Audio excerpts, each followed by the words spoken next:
Hi there, my name's Dave Keller. I'm the President and Chief Strategist at Sierra Alpha Research, based in Cleveland, Ohio. So I help financial advisors and institutional investors to make better decisions and do that in a couple different ways, help them maximize returns, manage risk, and bring more mindfulness and awareness to their investment process. I also enjoy incorporating non-financial topics into financial topics, so I'm a student pilot, I'm a musician, and so a lot of the best ideas I think you can bring as an investor are learning from other disciplines, learning from other activities. And I write a blog at marketmisbehavior.com. So I'm often asked by investors, by institutional investors, what are the common behavioral biases? What are the biases that they should be most aware of? And I would say the most important starting point to incorporating behavioral finance into your process is awareness, right? Having awareness of your own imperfections and seeing where behavioral biases are affecting your decisions. And my first answer to most of those is endowment bias or endowment effect.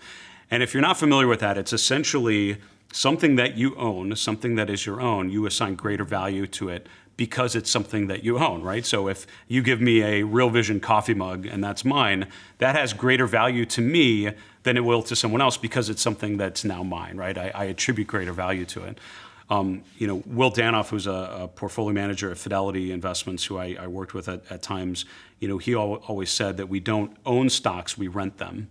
Now, by definition, you do own stocks. Don't get me wrong, you are a shareholder and there's a responsibility there, of course.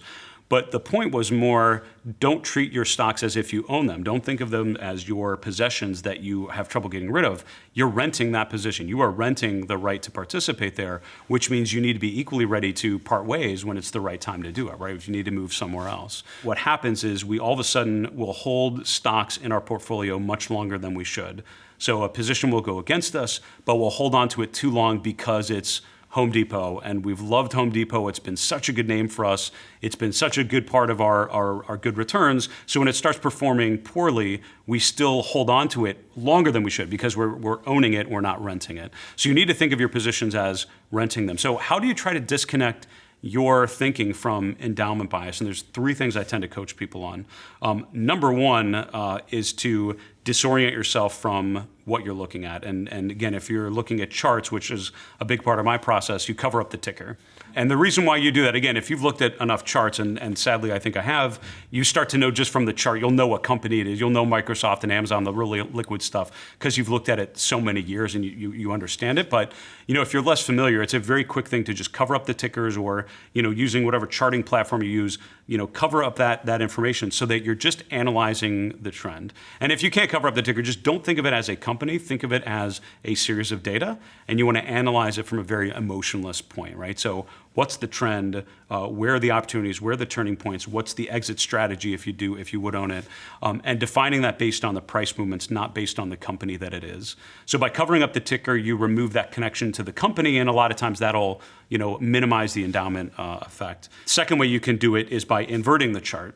Many people have said, a stock goes up in the stairs and goes down in the elevator, meaning stocks go up and down in different ways because over time people accumulate positions, but when people panic, they tend to dump everything. They don't slowly scale out of a losing position. So as a result, markets, stocks tend to move up and then they'll come down a lot more quickly than they go up. So inverting it won't look 100% right if you're used to looking at charts, but the process of it, the idea of it is to disconnect yourself from the bias of the pattern and the trajectory of the stock and just look again at the data series on its own and see, based on this new inverted price series, based on the toolkit I'm using, is this more likely to go up or down? And then using that as the decision factor instead of thinking this is Home Depot, this is Cheesecake Factory, whatever the stock is, and then basing it on that. So the third and maybe the most valuable is what I would call the new money exercise. So forget about the fact that you own the stock. Say if you had new money right now, let's say you had a new client, you had X amount of dollars to put it, would you allocate it to this stock right now, today?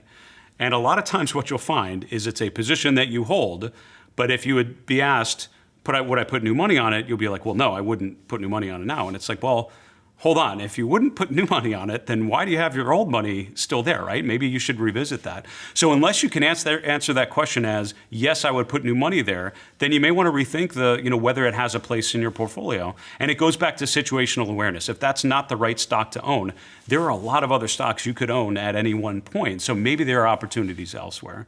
So there are three things I think you can do to disconnect yourself from endowment bias, which I think is one of the more common ones. The first is to cover up the ticker, disconnect from the company, think of it just as a stock price. The second is to invert the chart, which is to disconnect from the trends that you might be seeing otherwise. And the third thing is called the new money exercise, which is to consider if you had new money today, would you put it into that name? And if you do those three things with an existing position, you might come to a different conclusion than if you did it otherwise. And I think that's a really important process.